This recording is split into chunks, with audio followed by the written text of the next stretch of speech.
Olá, no Pauta Especial de hoje vamos falar sobre a descriminalização do uso e porte de drogas. A votação foi mais uma vez suspensa no Supremo Tribunal Federal. Também vamos falar da qualificação profissional gratuita que o Pronatec oferece em Alagoas e como isso pode mudar a vida das pessoas.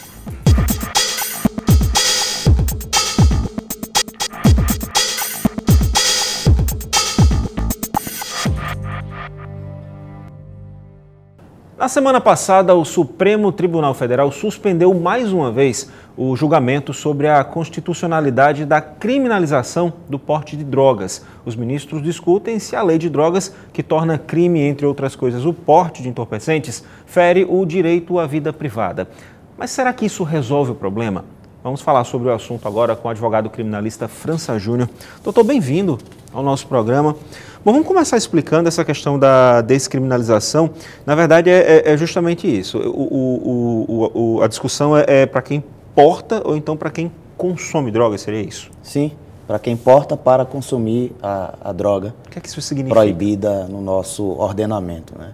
Primeiro, Luiz, é preciso que a gente entenda que há todo um ideário beligerante de guerra que foi construído desde a década de 70 até aqui em torno das drogas, do combate às drogas, de um mundo livre das drogas. E todos nós sabemos que as drogas elas estão no contexto social desde que o mundo é mundo, né? Desde que existe sociedade. Então não dá para conviver com um mundo sem drogas.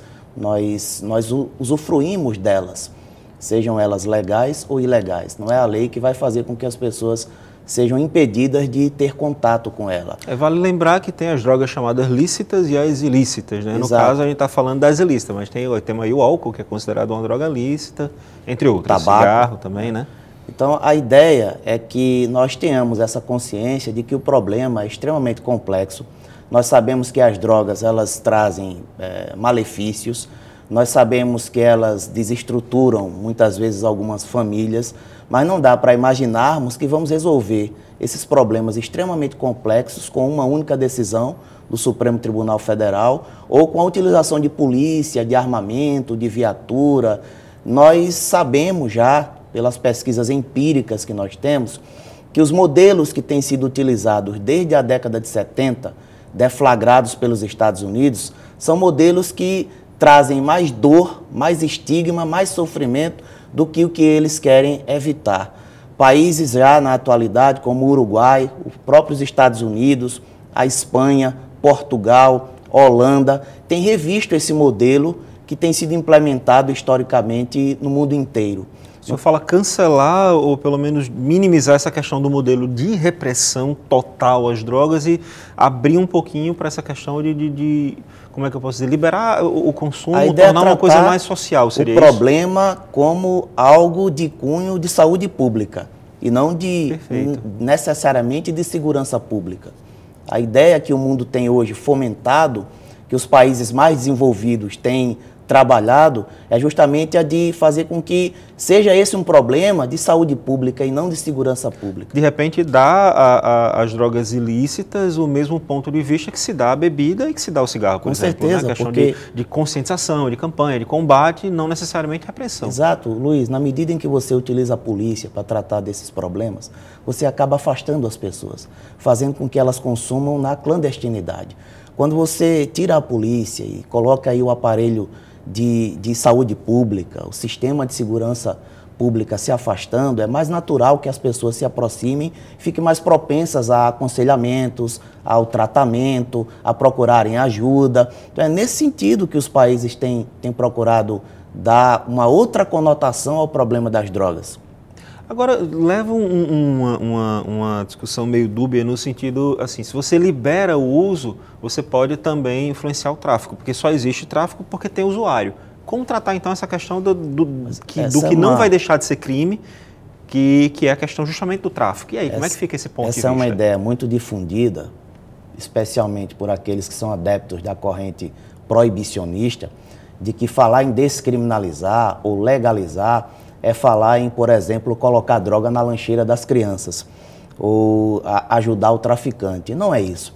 O que nós pretendemos, aqueles que pregam, que têm defendido essa tese de que a polícia não tem não tem know-how, não tem conhecimento, não tem capacitação para tratar desse problema da maneira que ele deveria ser tratado, o que nós pretendemos é que o Estado se aproxime mais das pessoas, oferecendo a elas não arma, não viatura, não prisão, mas uma oportunidade de se tratarem, uma oportunidade de serem acolhidas, de serem orientadas. É nesse sentido que a gente tem trilhado, não é simplesmente liberar as drogas, mas fazer com que o tratamento desse problema não se dê pela via policial, mas pela via da saúde pública. Pois é, eu aqui não estou me colocando a favor ou contra, é interessante deixar isso claro, mas realmente surge essa dúvida, porque, por exemplo, o cigarro enquanto droga lícita, existe toda uma campanha do Estado para que as pessoas, de fato, se conscientizem dos males que o fumo traz, mas tem muita gente fumando.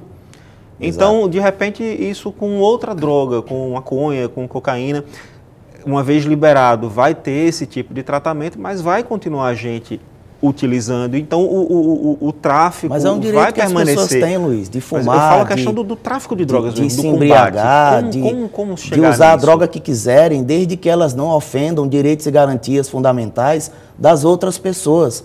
A gente precisa também partir do pressuposto que nós estamos num ambiente que fomenta, que incentiva valores democráticos, que foram muito caros de serem conquistados, e nós precisamos prezar por eles. Mas se as pessoas querem fazer aquilo que querem do corpo delas, sem ofender o corpo, o direito e as garantias das outras pessoas, elas têm esse direito de fazê-lo. Esse é o ponto de vista do usuário, mas na verdade eu estou me referindo em relação ao combate ao tráfico. Esse é o ponto de vista daqueles que defendem os valores democráticos.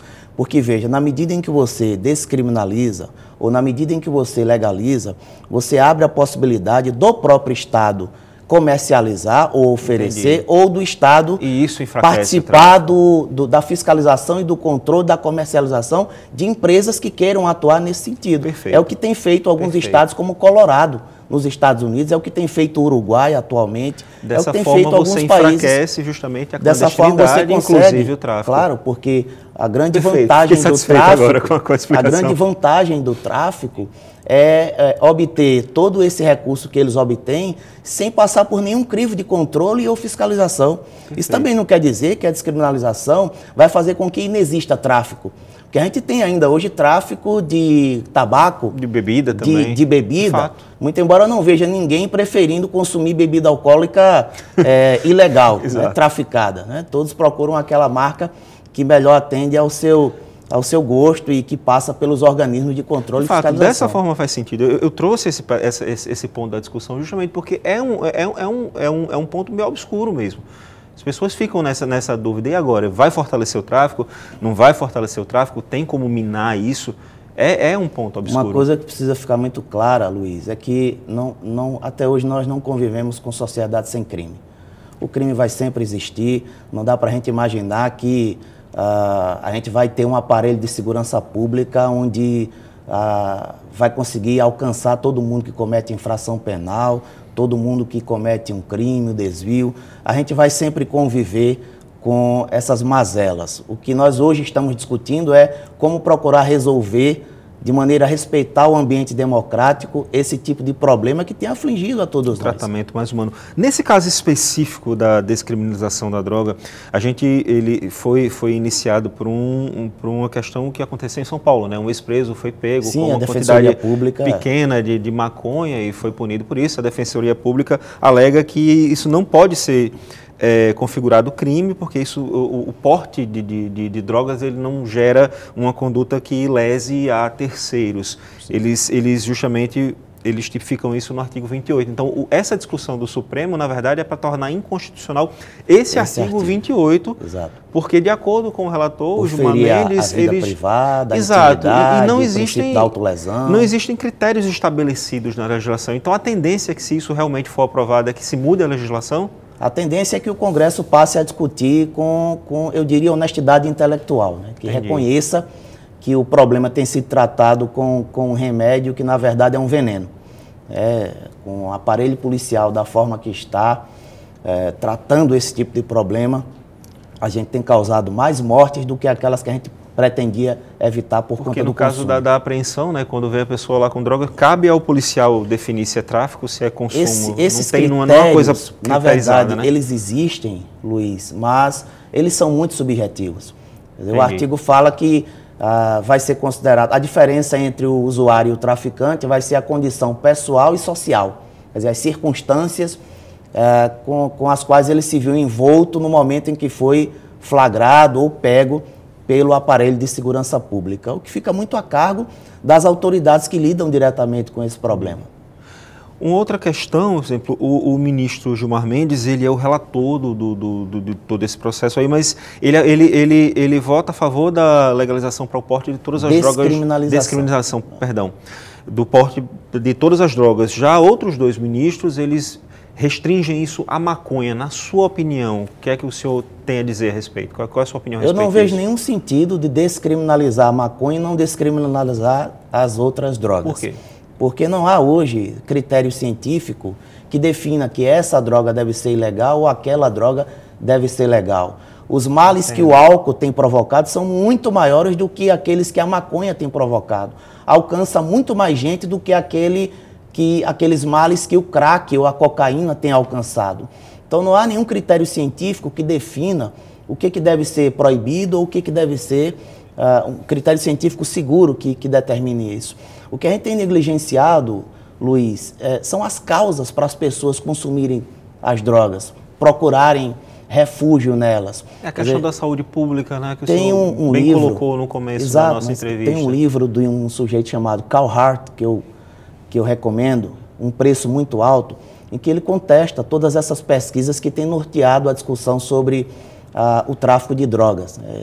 Ele dá um passo atrás no sentido de fazer com que nós discutamos não a existência da droga, porque ela vai sempre existir, as pessoas vão sempre recorrer a elas, mas o que é que provoca nas pessoas essa vontade de ir atrás desse tipo de substância para alterar modificação na sua mente, no seu cérebro. De repente, combatendo isso aí, se pode de fato até diminuir, Perfeito. Né? Questões sociais, as desigualdades, as angústias, as cobranças, a competitividade no mercado de trabalho, a desestruturação familiar, tudo isso são molas propulsoras para que a pessoa procure. Tratar então a causa, na verdade, talvez seria isso, né? Perfeito. Bom, agora, na verdade, a gente voltando aí para a gente finalizar a nossa conversa, o ministro Zavascki, ele pede vista, né?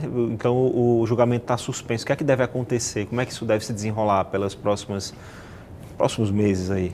A priori, o pedido de vista não tem prazo, né? A gente pode passar anos aguardando a manifestação do ministro Teori Zavascki, como amanhã ou na próxima semana ele pode devolver o processo para que ele volte ao curso normal do julgamento. Não dá nem para a gente trazer aqui uma perspectiva do que nos aguarda, porque são 11 ministros, apenas 3 votaram, ainda há muita coisa a ser definida, como você bem falou. Pode pedir vista também, os ministros podem mudar de voto Entendi. até o encerramento da votação. Então, fica aí a expectativa de que o Brasil, Luiz, dê esse passo importantíssimo na reformulação das políticas públicas no tratamento das drogas. Só um dado para deixar muito claro aqui, que apenas a Venezuela, além do Brasil, na América do Sul, ainda criminaliza o uso de substância entorpecente. Perfeito. Então vamos acompanhar. Doutor, muito obrigado pela sua presença aqui, pela sua entrevista. Eu que agradeço. No próximo bloco o assunto é o Pronatec. Vamos saber aí como o programa está funcionando aqui em Alagoas. Até já.